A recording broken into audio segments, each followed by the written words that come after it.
বিসমিল্লাহির রহমানির রহিম। সীমা kitchen food. আমি আজকে আপনাদের কাছে কোনো রেসিপি নিয়ে আসি না। আমি আসছি কোরবানির গরুর ভুঁড়িটা আজকে কীভাবে পরিষ্কার করে আমি আপনাদেরকে আজকে দেখাবো।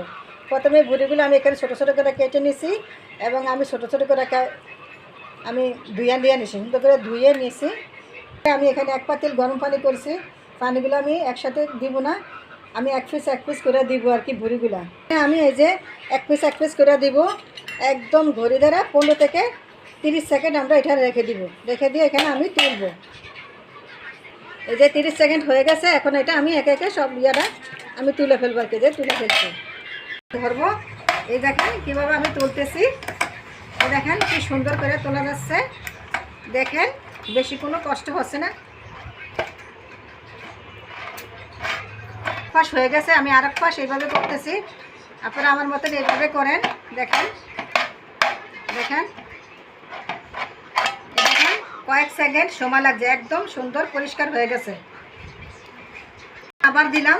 এই যে গড়ি ধরে একদম 15 থেকে 20 সেকেন্ডের মতো নেবেন, বেশি নেবেন। এই দেখেন কি সুন্দর করে উঠে যাচ্ছে।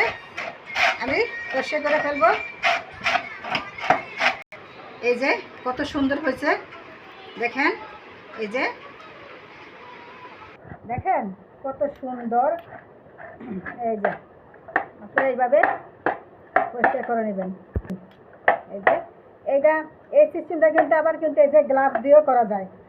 গ্লাস আছে, গ্লাস দিয়েও করা যায়, পানিখার গ্লাস দিয়ে বানার কি। দেখছেন কত ইজি, কত সুন্দর। এই যে এইভাবে হাত দিয়ে এভাবে চলা যায়। দেখেন কত ইজি, কত সুন্দর। দেখছেন কোনো বিন্দু পরিমাণ কোনো কিছু নাই। দেখেন কত ইজি, কত সুন্দর,